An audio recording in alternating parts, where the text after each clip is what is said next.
Olá, eu vou falar na aula de hoje sobre transformações, do carbono no solo. Esse é um tema dentro da disciplina de microbiologia agrícola aos alunos do quinto período, do curso de agronomia. O carbono, no ambiente, existe uma grande preocupação com relação, a gente tem falado recorrentemente, 2 a 3 vezes nas aulas anteriores, sobre a importância da manutenção da vegetação sobre o país e dos produtores e a importância desses organismos produtores, ou seja, organismos que fazem fotossíntese, no que diz respeito ao sequestro do carbono. Nós sabemos que nos últimos anos, com a Revolução Industrial e com o consumo de combustíveis fósseis, combustíveis de origem de material que ficou em condições de subsolo e que gerou petróleo, que gerou carvão, que gerou gases naturais, que eles surgiram, dentre outros fatores que a gente vê da ação do homem, eles surgiram para fomentar, para alimentar frotas automobilísticas, e essa combustão desses gases são um dos fatores da emissão desse carbono para a atmosfera, de um carbono que essencialmente estaria numa condição subterrânea, numa condição resguardada há milhares e milhares de anos, e isso, junto com queimadas, junto com uma série de outros acontecimentos que a gente vê no mundo, eles provocam alterações, bastante drásticas no que diz respeito ao ambiente. Embora a gente fale sobre a consequência da emissão desse carbono para a atmosfera e a questão do aquecimento global, nós temos variações climáticas muito grandes que não dizem respeito somente ao aquecimento global, mas também no que diz respeito a degelo das calotas polares, ou essa mudança locais que predominantemente são frios, onde você tem uma temperatura muito baixa, uma amplitude de temperatura muito baixa, você tem degelo dessas regiões. E aí vem o gatilho para esse slide, Então, esse degelo da Sibéria e da varíola, a gente sabe que em 1890, a população da Sibéria, ela foi afetada por o ortopoxvírus, um vírus que é resistente a esses agentes nocivos, como a questão de temperatura. Existe uma associação provável de que essas alterações climáticas podem degelar e expor esse vírus, e esse vírus circular, sendo que a mucosa, a água pode fazer com que essa partícula dessa varíola, desse vírus, ele possa descobrir esses corpos que no passado, em 1890, ocorreu um surto de varíola, e que esse vírus possa voltar a ficar à tona, e possa provocar problemas nas populações. Então, existe um resgate de uma possibilidade de resgate de uma das principais e das doenças mais permissivas da história que ocorreram na Sibéria. Então, existe essa perspectiva, relacionada à questão de emissão de carbono para a natureza, e essa alteração, a consequência da emissão de carbono para o ambiente. O carbono, a gente sabe que ele se movimenta no planeta, e um dos vários componentes que ele se movimenta é o solo. Então, a gente tem uma relação desse carbono no ar, uma relação desse carbono com o solo, e uma relação desse carbono no subsolo, Então, a lixiviação, por exemplo. Então, ele é um componente químico, junto com os sons que a gente conhece, carbono, hidrogênio, oxigênio, Eles são elementos, nitrogênio e enxofre, são elementos que são, dentre os componentes químicos, componentes orgânicos, que tem das células dos seres vivos, são componentes essenciais, para a nutrição de qualquer indivíduo que seja heterotrófico, E Esse carbono, ele é um átomo essencial para a vida, presente em todas as moléculas orgânicas. Não é à toa que a gente estuda, né, um trecho, né, da nossa formação, tanto no ensino médio quanto no ensino superior, a gente estuda química orgânica e química inorgânica, e essas moléculas orgânicas, elas formam a constituição, né, química, os átomos desses organismos, eles têm várias substâncias químicas que têm na sua constituição conjuntos de carbonos, né, em que recebem nomenclaturas diferentes. Então, álcoois, né, são compostos de carbono, né, acetona, composta de carbono, né, propanóis, ácidos, né, aletos, aminas, elas são compostos com diferentes radicais e que são compostos de carbono, ressaltando a importância do carbono para os seres vivos. E outros componentes, agora falando de componentes orgânicos, né, do ponto de vista mais palpável, então a queratina, que está presente na unha e no cabelo, também é composta de carbono, colágeno, né, que à medida que a gente envelhece, um componente, uma proteína muito importante da pele, ele vai reduzindo, né, ele está presente na pele, está presente nos ossos e nas cartilagens. E a energia, né, a gente teve uma aula sobre metabolismo, em que eu falei sobre a questão do processo de liberação, né, da molécula da glicose, liberação de energia, né, a quebra da glicose e consequente liberação de energia, essa energia acumulada formando, né, um saldo de ATP, de adenosina trifosfato, com inúmeras funções que a gente discutiu na aula de metabolismo. E na química orgânica, como a gente falou, né, então o carbono, ele tem tipos que demonstram essa diversidade, essa importância. E no ciclo do carbono, que basicamente a gente vai tentar associar o ciclo do carbono com a questão do solo, a importância dele, né, com relação aos organismos do solo e para a agricultura, ele tem uma movimentação entre os seres vivos no planeta, né, então que vem desse dióxido de carbono que é eliminado de diferentes formas, é um produto da respiração dos seres vivos, é o CO2, é carbono, é colocado, né, na natureza, e outras formas de emissão desse carbono para o ar, para essa forma gasosa.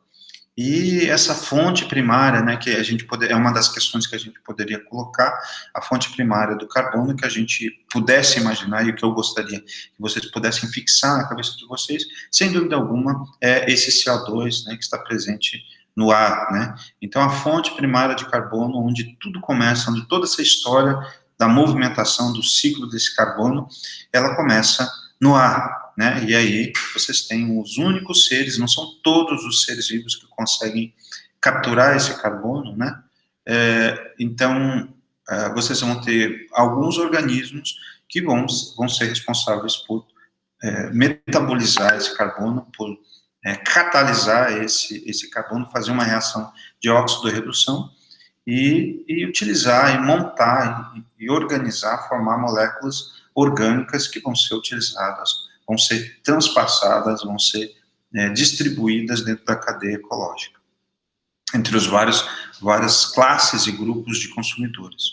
Aqui eu coloquei uma ilustração para relembrar, né, das aulas de química orgânica, né, as nomenclaturas, né, das moléculas químicas. Quando você tem, de acordo com o número de carbonos, você tem um nome, né, que você dá MET, ET, o nome do composto químico, né, de acordo com o número de carbonos, e aqui, quando você tem intermediários da saturação, as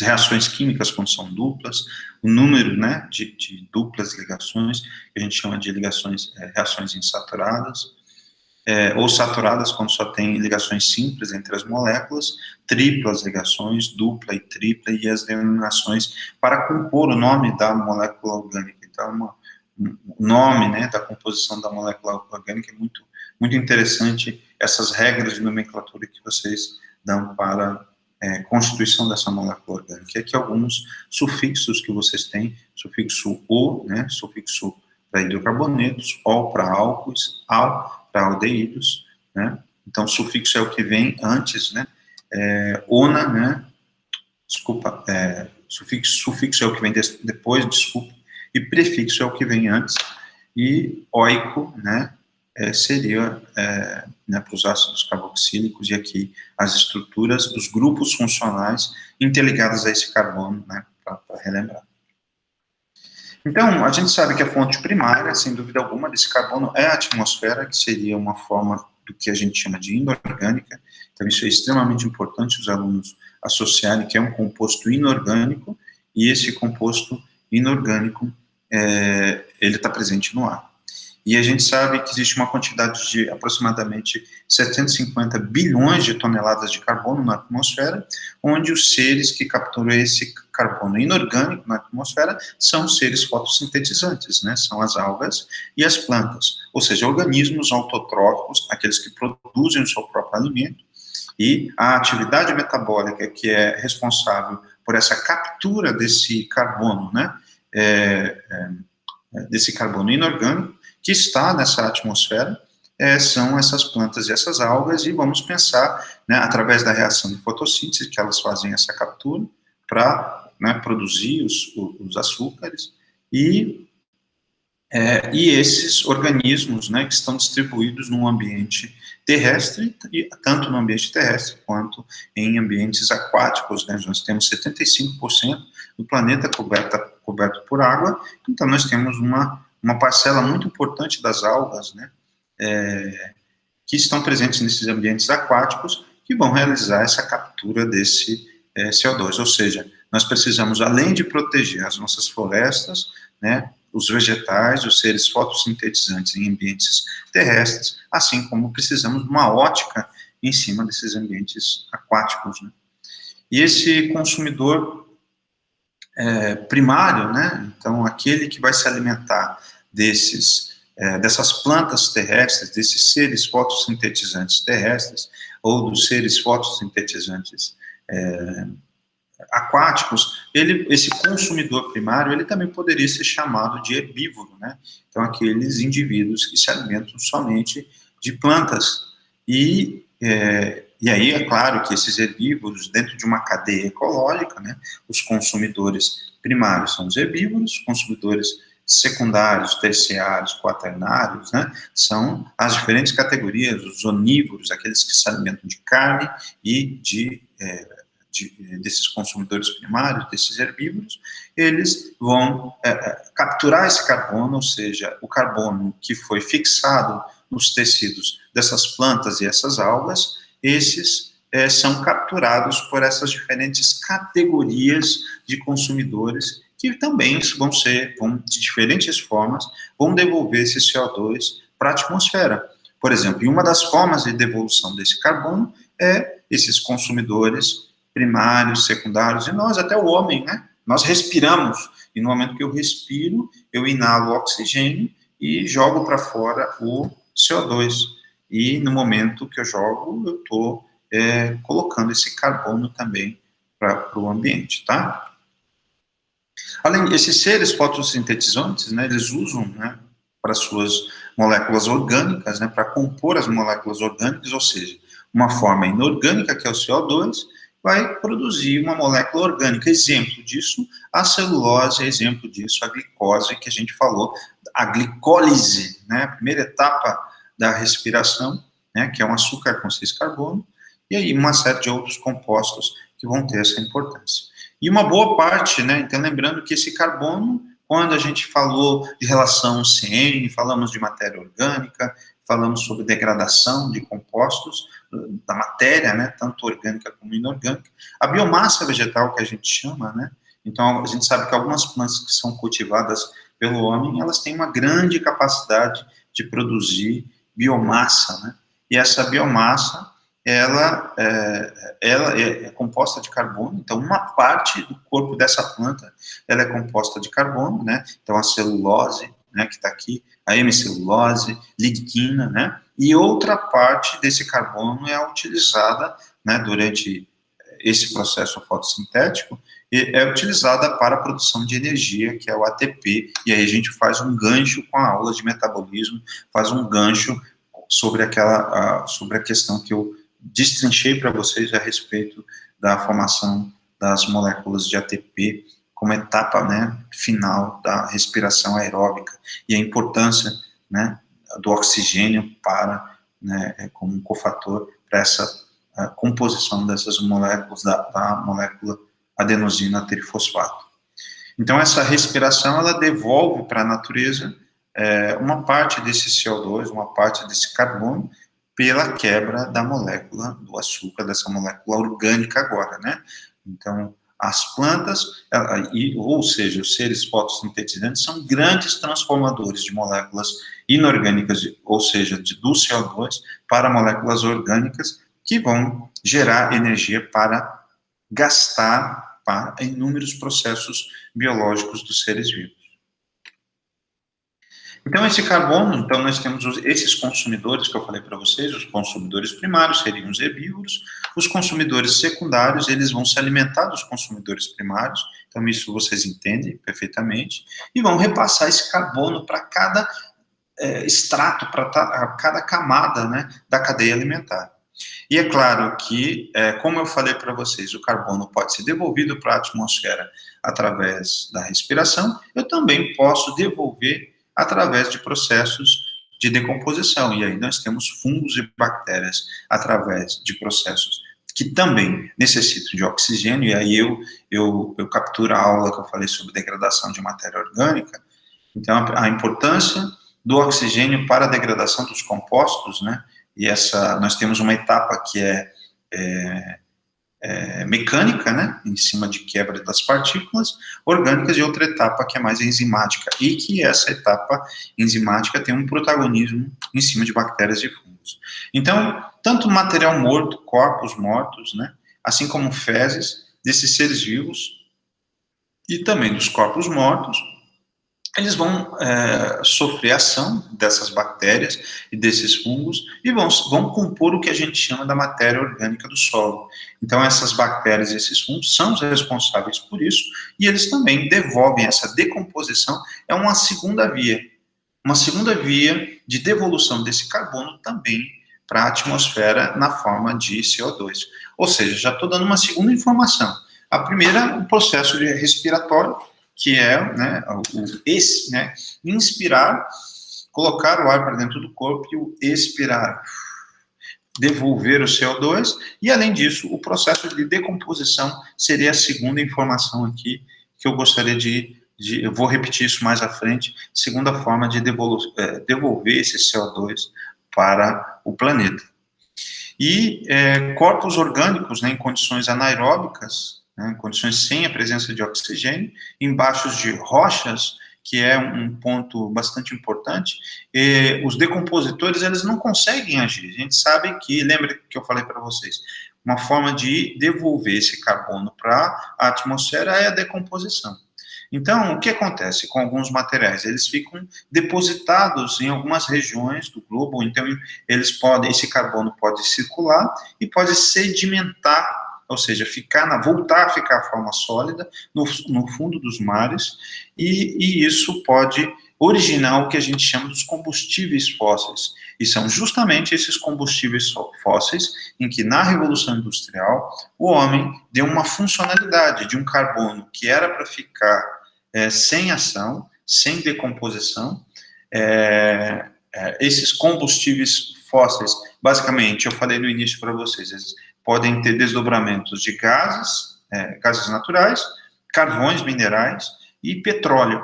E a gente sabe que essa exploração desses combustíveis fósseis, eles alimentam as frotas automobilísticas,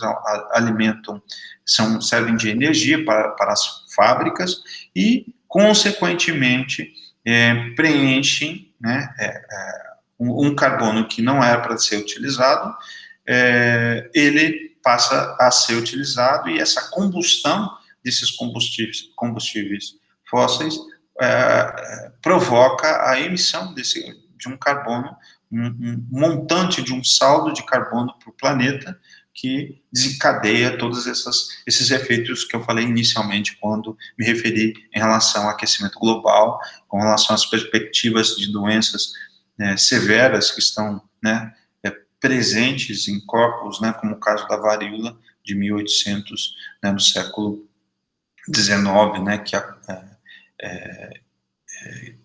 que matou centenas de milhares de pessoas na Sibéria, tá? Então, a gente tem, como eu falei para vocês, o gás natural, o petróleo e o carvão natural são combustíveis fósseis, né? E essa combustão, ela gera energia, que é assim que o nosso sistema, ele se baseia. E essa combustão gera o CO2 para a atmosfera, criando um problema onde, se por um lado, né, você teria esse carbono que ficaria debaixo da terra, retira debaixo da terra em prol dessa questão do desenvolvimento, dessa questão da frota automobilística e toda essa questão. Então, professor, então não devemos utilizar combustíveis fósseis? Talvez a gente pudesse utilizar, existe uma proposta, né, uma vertente para tentar contrapor essa questão dos combustíveis fósseis no que diz respeito a iniciativas que visam o uso de energias limpas, que a gente chama, ou então energias oriundas de plantas, né, os biocombustíveis, né. Então, são questões que a gente precisa se aprofundar no que diz respeito ao desenvolvimento de uma nação, de um país, no que diz respeito a formas de geração de energia para suprir as nossas necessidades e que possam minimizar o impacto com relação ao planeta. Ainda sobre carbono no ambiente, então, como eu falei para vocês, desde a Revolução Industrial, nós tivemos um aumento, né, de 40% da emissão de gás carbônico para a atmosfera. A atividade vulcânica também é uma outra alternativa, né? Então já é a terceira, né? Eu falei sobre respiração, que libera CO2, eu falei da decomposição, né? Que libera CO2 para o planeta. Então, essa talvez seja uma questão que eu coloque para vocês sobre no Moodle, né, sobre questão discursiva, quais são as formas de emissão de carbono para o planeta. Então, fácil, respiração. Segundo, decomposição. Terceiro, a questão do gasto, né, a queima de combustíveis fósseis, né, e aqui o quarto, né, no terceiro, me corrigindo, e a outra forma de você eliminar é através da atividade vulcânica que joga CO2 para a atmosfera. Os oceanos, né, o CO2 é dissolvido e usado pelos seres marinhos para, a gente chama de fitoplânctons, né, as algas, né, fotossintetizantes, que servem como base da cadeia alimentar lá nos ambientes marinhos, lagoas, enfim. E olha que interessante, né? O CO2 ele é usado para seres marinhos para a fabricação de conchas, ou seja, ele volta a ser utilizado, ser fixado na forma inorgânica. Ou seja, os oceanos são grandes sequestradores de carbono. É claro que a gente não pode, da mesma forma que a gente tem lá as questões que falam sobre a Amazônia, o coração do mundo, é claro que ela tem uma grande importância sobre regulação, mas a nível de área e quantidade, nós temos, é extremamente importante preservar a vegetação, a população, a flora, né, que compõe os ambientes terrestres, assim como a gente precisa de uma proposta de desenvolvimento que também permita o cuidado, né, e a preservação também desses ambientes oceânicos, que também são grandes sequestradores de carbono, ou seja, tanto vegetação, florestas, né, flora, quanto o ambiente oceânico são importantes sequestradores de carbono, onde a gente não pode focalizar, né, vamos desmatar todas as áreas florestadas que existem no planeta, porque nós temos uma maior área de ambiente aquático. Não é assim que a gente imagina. Nós precisamos desses dois protagonistas, desses dois grupos de indivíduos, de produtores, né, indivíduos fotossintetizantes, para agirem no sequestro desse carbono e conduzirem o ciclo, a distribuição desse carbono no planeta. Então, existe muita emissão de carbono na atmosfera e isso faz com que aumente o carbono absorvido pelos oceanos, e isso também tem uma consequência para os oceanos quando emite, né, quando existe essa eliminação, aumentando o que a gente chama da acidez oceânica. Seria uma outra consequência negativa da emissão de carbono para o planeta, que é aumentar a acidez oceânica. E os alimentos, né, os alimentos vegetais, né, então, que a gente utiliza para a nossa alimentação, eles eliminam carbono, né, através de várias formas. A gente sabe que uma é através da respiração, porque todo ser vivo que tem uma célula, ele respira. Então, ele libera CO2, quer seja um vegetal, quer seja um animal. A gente sabe que os animais, né, eles produzem fezes, e a degradação dessas fezes também elimina carbono para o planeta. E a forma e a sua biomassa, quando degradada, né, essa biomassa que compõe o corpo desse vegetal, desses alimentos, eles também eliminam, durante o processo de degradação, eliminam esse carbono para o planeta. Vamos falar agora, né, a gente está falando sobre carbono, então eu coloquei aqui em relação ao ciclo do carbono, com relação à distribuição desse carbono. Com base nessas informações prévias que eu já coloquei para vocês, vamos ver quais as opiniões que vocês têm com relação a esses 4 itens. Em relação ao ciclo do carbono e ao papel das florestas nesse processo, considere as afirmações. Primeiro, as florestas armazenam carbono na forma de açúcar. Verdadeiro ou falso? Então, seria correto, né? Então, o C6H12O6, que é importante, esse açúcar que é tão importante, que é sintetizado pela fotossíntese, as florestas, elas fazem isso, não são só as florestas, né? Então, os organismos fotossintetizantes, né, que vocês vão encontrar tanto em ambientes terrestres quanto ambientes aquáticos, eles fazem eles armazenam esse carbono. Então, esse primeiro item está correto, né? Então, está falando de uma das funções da importância das florestas, né? Como eu coloquei para vocês, tanto florestas, seres fotossintetizantes nos ambientes terrestres, quanto seres fotossintetizantes no ambiente aquático são extremamente importantes, são grandes sequestradores de carbono. Então, essa alternativa estaria correta. O segundo ponto, todo o carbono da Terra está armazenado nos organismos fotossintetizantes. Então, o que vocês acham? Então, essa questão número 2 estaria incorreta, né?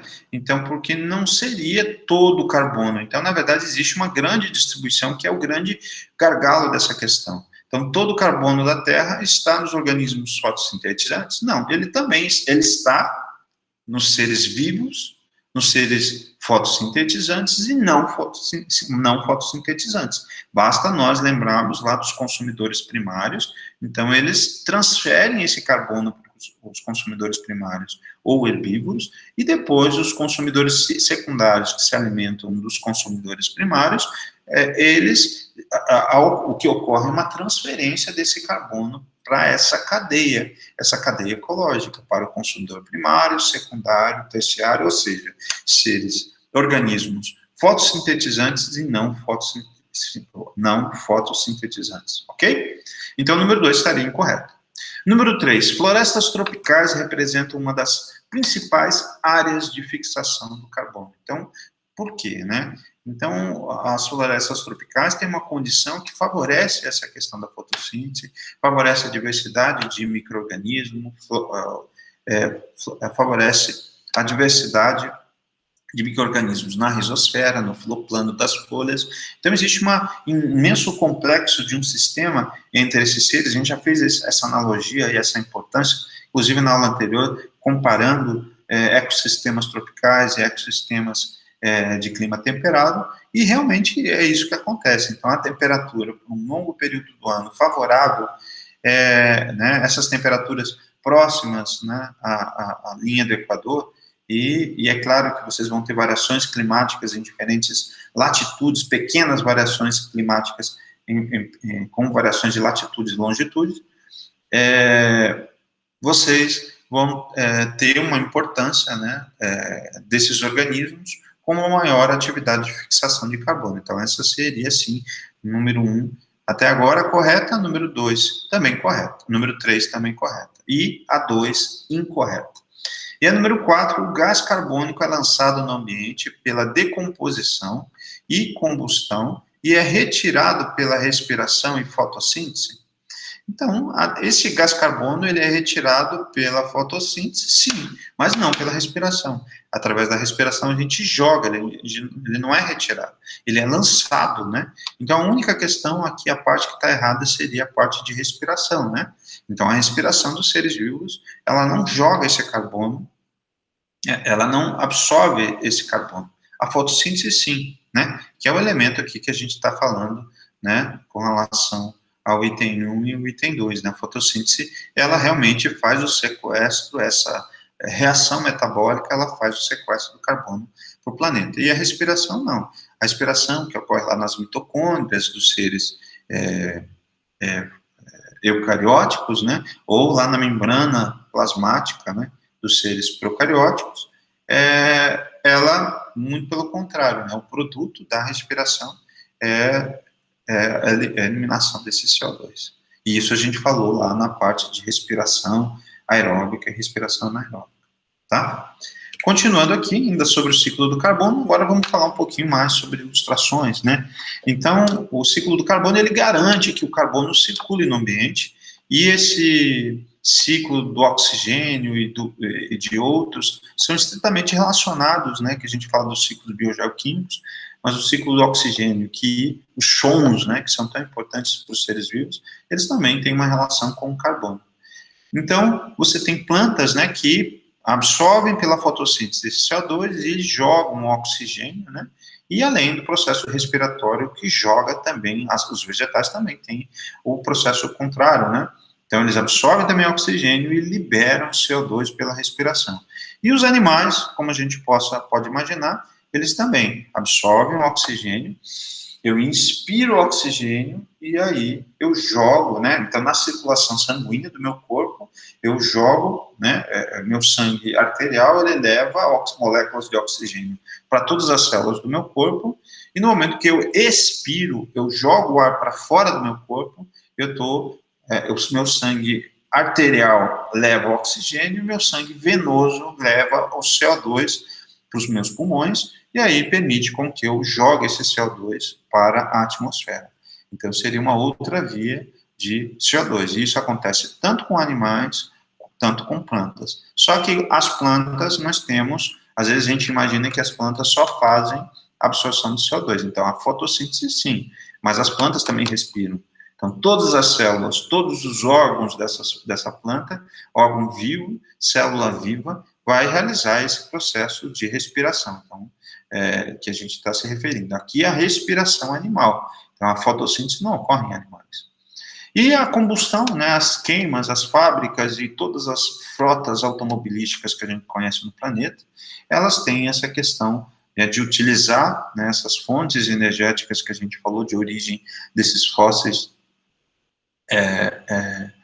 que fazem com que haja essa emissão de CO2, aumentar essa quantidade desse carbono para o planeta e que tem as consequências que a gente conhece. Então, ó, aqui, como eu falei para vocês, a queima de combustíveis fósseis está aumentando a quantidade de CO2 também, né, junto com fábricas. Eu já aproveitei aqui para fazer o gancho. E esse CO2 é produzido pela respiração, como eu tinha falado para vocês, pela decomposição, segundo, e a queima de combustíveis fósseis seria uma terceira fonte, né? Então, os organismos fotossintetizantes, eles são os grandes sequestradores. Então, os países que têm maior área vegetal dentro do que ele representa, eles são grandes sequestradores de carbono que é lançado para o planeta. Então, o que a gente chama de processo, né, ganho de créditos de carbono, diz respeito a políticas públicas de proteção dessas áreas vegetais, onde essas plantas, através da reação de fotossíntese, sequestram esse carbono e fazem com que haja um benefício global para o planeta. Então, a partir do momento que você protege áreas com vegetação nativa, com florestas, né, você tem áreas com grande importância no que diz respeito a esse quesito, a esse ponto, né, de aquecimento global. E eles vão converter esse carbono em formas orgânicas que são usadas pelos consumidores, tá? Então, as plantas, né, liberam, através da fotossíntese, o CO2, e através da respiração também podem liberar o dióxido de carbono. E aqui, para a gente finalizar, o carbono, ele forma a estrutura das moléculas orgânicas essenciais para os seres vivos, né? Se a gente pudesse descrever qual a importância do carbono, e que a gente falou lá no início, né? Uma repetição, um repeteco. Ainda sobre o ciclo do carbono, então aqui, o petróleo, né, e todas as outras fontes, os carbonos que ficam, né, que não são lançados para o ar, eles podem formar sedimentos, né, e esses sedimentos, tanto no ambiente marinho quanto no ambiente terrestre, eles podem ser explorados, podem ser descobertos pelo homem para geração de energia, né, o gás natural, o petróleo e o carvão natural, né. Então, o carvão aqui, né? Então, ele pode ficar aqui quietinho. Então, é uma forma em que o carbono ficou, né, preso, né, numa região do subsolo, em que ele poderia ficar, né? E isso aconteceu, obviamente, há milhares e milhares de anos, né, atrás. Então, a gente tem, dentro do contexto, né, da fotossíntese, a combustão, né, a queima pelas fábricas de combustíveis ou queima de madeira, né, as queimadas que ocorrem de vegetais, de resíduos de plantas, emitem CO2 para o planeta. Então, imagine, a palhada, né, que a gente fala muito sobre isso, materiais com alta relação CN, em que os seres decompõem esse material CN de uma maneira lenta, né, e tentam colocar esse carbono como um componente do material orgânico do solo. Se você queima, isso imediatamente está jogando esse CO2 para o ambiente, para a atmosfera. Então, você tem uma fonte da queima tanto de materiais secos, né, de detritos vegetais secos, agora é uma época seca, em que vocês vão encontrar muito essa questão da combustão, tanto de fábricas, tanto de veículos automotores, tanto da queima de resíduos vegetais para emissão do dióxido de carbono, né, desse componente inorgânico para a atmosfera. A gente sabe que a respiração e a decomposição também seguem esse ciclo de emissão do carbono para a atmosfera, e os seres vivos fotossintetizantes, né, os produtores que existem nesse ambiente terrestre, no ambiente aquático, e vamos falar também dos ambientes das águas doces que a gente tem, das lagoas. Vocês têm algas, né, vocês têm plantas também próximas a esses locais que fazem a fotossíntese e que são responsáveis por esse sequestro. Então, grande estrelinha aqui de atenção para vocês a respeito da fotossíntese e seres produtores como grandes sequestradores de fotossíntese. Então, aqui o gás carbônico, ele é assimilado aqui nos ambientes, né, os fitoplânctons dos ambientes aquáticos, e ele também, os seres vivos que ocorrem, né, que estão presentes aqui, eles emitem também, jogam para a atmosfera esse CO2, tá? Então, esse carbono, na forma dessas moléculas orgânicas, elas são utilizadas, né, pelos seres vivos, que é um elemento importante e que vai desencadear todo o processo, toda a cadeia ecológica de relações entre esses seres, né? Então, o carbono na biosfera terrestre ele é pequeno em relação aos oceanos, né? A litosfera e as áreas fósseis, né? Fazendo uma comparação, 75% do planeta é água, então vocês têm essa comparação da onde tem mais carbono no planeta. Esse carbono ele exerce grande importância e contém a maior parte do carbono circundante no planeta. O carbono circula em diferentes formas nessa biosfera, que seria essa parte onde ficam os seres vivos, né, a parte acima do solo. E os oceanos, os sedimentos acumulados nas camadas mais profundas, seriam as formas inorgânicas em que esse carbono pode ficar retido, e à medida que ocorrem sucessivos depósitos. Vou falar um pouquinho sobre isso quando falar do ciclo do nitrogênio. Esses sucessivos depósitos podem formar o que a gente chama dos fósseis, né, em que mais tarde podem originar outros produtos. Então, o ciclo do carbono ele é regulado por processos de óxido-redução. Então, quando falo processos de óxido-redução, ele vem aquele mesmo diálogo quando a gente falou de metabolismo, né, reações de catabolismo, né, quando você tem a quebra de molécula para a liberação de energia, e você tem receptores que carregam essa energia, e que depois, na cadeia transportadora de elétrons, vocês têm elas sendo fixadas, sendo armazenadas dentro da molécula de adenosina trifosfato. E esses processos de quebra, né, de transformação das moléculas, que eu também falei sobre a aula de matéria orgânica, né, dos subprodutos que são originados, a questão de uma das consequências dessas quebras, que é a mineralização, né, você tem uma matéria de um ser animal, vegetal, em que ele libera nutrientes em que essa planta absorve. Então, isso é importante que vocês associem isso ao termo processos de óxido-redução, processos de catálise. Então, determinados fluxos de CO2 para compostos orgânicos, e desses vocês vão ter esse ciclo ou de dióxido de carbono ou de várias cadeias simples, né, CH4, né, ou de moléculas mais complexas com maior quantidade de carbono no ambiente. E aqui, para a gente poder finalizar, né, a gente está chegando ao final da aula sobre os processos de translocação desse carbono no ambiente, existe uma listagem, né, de organismos, de mecanismos diretos e indiretos pelos quais os micro-organismos influenciam em transformações. Então, a mobilização é um mecanismo de liberação de nutrientes que são imobilizados, que ficam na matéria orgânica, que ficam nos resíduos vegetais, nos materiais que ficaram em decomposição, então, ao invés de eles ficarem disponibilizados, os nutrientes, eu já falei sobre isso, né? E agora eu estou me relacionando diretamente com relação ao carbono. A imobilização, né? Então, a mobilização, deixá-lo disponível, não fixado, e imobilizado seria, junto com a biomassa, né, a gente falou que essa população microbiana pode assimilar compostos que são úteis para as plantas, né? Então, eles podem reter substâncias químicas complexas, como é o caso do humus. E podem produzir metabólitos, como, né, produção e excreção de substâncias quilantes ou complexantes de moléculas, não só do carbono, mas de todos os nutrientes que são importantes lá na rizosfera, na solução do solo, e isso pode prejudicar a solubilidade, mobilidade de elementos no sistema da interação solo-planta. Além disso, enzimas podem ser secretadas, né, pensando no solo, com reações enzimáticas de óxido-redução que controlam a solubilidade de vários compostos ou elementos do solo.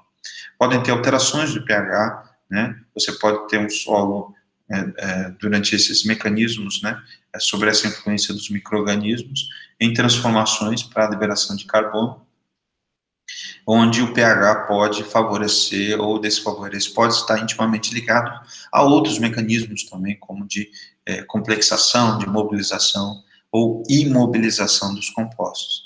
As reações de óxido-redução de quebra, né, de liberação de átomos ou não, né, então essas formas oxidadas de vários nutrientes em condições de baixa aeração, ou reações reversas em ambientes que são aerados, seriam consequências de mecanismos diretos ou indiretos mediados por micro-organismos. Alterações de solubilidade, né, e que provocam a produção de ácidos orgânicos ou inorgânicos, que podem solubilizar, que podem agora quimicamente, ao invés de ser biologicamente, quimicamente solubilizar compostos que são inorgânicos, que estão presentes dentro das diferentes matérias, que são dos diferentes resíduos que são depositados nos solos.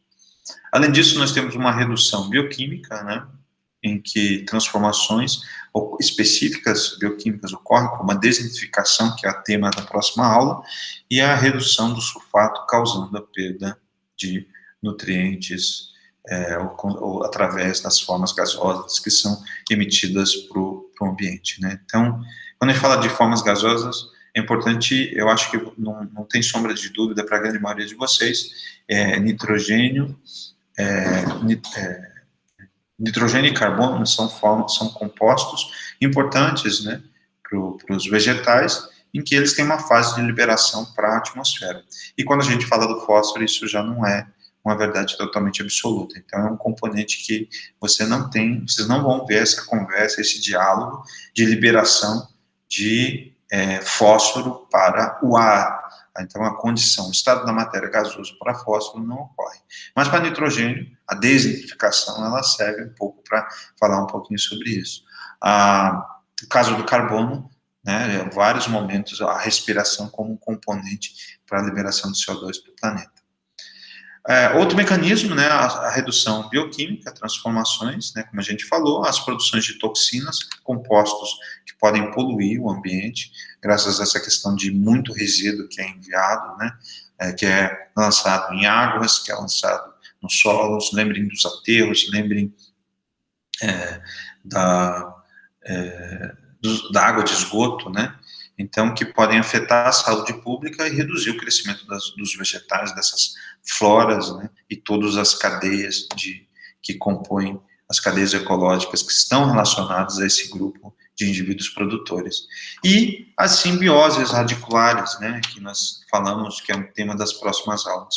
A fixação, o FBN, de nitrogênio atmosférico e a formação de micorrizas e outras associações benéficas com as plantas seriam alguns dos exemplos de micro-organismos, né? Olha a quantidade, né? 1, 2, 3, 4, 5, 6, 7, 8, 9, 10. Então, se vocês até esse momento, né, ainda não conseguir convencê-los da importância da diversidade de micro-organismos na risosfera, né, da importância da biota do solo, que envolve micro-organismos, macro-organismos, as diferentes categorias dentro dos sistemas agrícolas. Aqui nós temos 11, 10 soluções, tipos de mecanismos em que os micro-organismos influenciam e têm um papel fundamental nos processos de transformação e que explicam aspectos essenciais da sustentabilidade dos seres vivos, tá? Então, para a gente poder finalizar, então a gente sabe que os fluxos, né, então a gente tem processos de ganho e perda, né, então relacionados a um dreno e uma fonte, então, que em outras palavras poderiam estar representados a um sequestro, que seria um dreno, né, que seria mediado pela reação de fotossíntese, e a emissão de carbono para a atmosfera através dos vários processos, como combustão de combustíveis fósseis, queimadas, como a questão das indústrias, o processo de respiração, processo de degradação de material orgânico, enfim, são elementos, alguns elementos eles fazem parte do processo e alguns a gente pode pensar de uma maneira sustentável sobre essa relação de dreno e fonte, essa relação, né, de emissão, né, e gasto dessas fontes, sequestro dessas fontes de carbono. Então, estima-se que metade do carbono fotoassimilado pelas plantas é consumido pela respiração dos organismos, e a outra metade vai para a serrapilheira, ou seja, a risodeposição que a gente tem quando você tem uma camada, né, de material orgânico que vai produzir, serrapilheira seria esse resíduo, né, vegetal que recobre essa superfície desse solo, protegido por essa flora. Então, essa risodeposição vai alimentar essa microbiota nesse solo, ou ele vai ser extraído como um produto vegetal animal, que a gente tem aqui dentro, né, do agronegócio, né, onde você considera a questão da importância, né,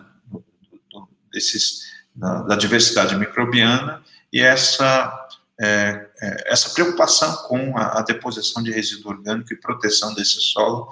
E aí eu faço uma chamada de atenção entre a disciplina de conservação de solo e essa parceria dentre os vários métodos de conservação de solo com a manutenção de carbono, com a preservação, com essa relação de emissão de carbono por vários processos que estão relacionados à nossa existência nesse planeta. E assim eu finalizo a aula de hoje a respeito das transformações bioquímicas do carbono e a relação disso com o solo.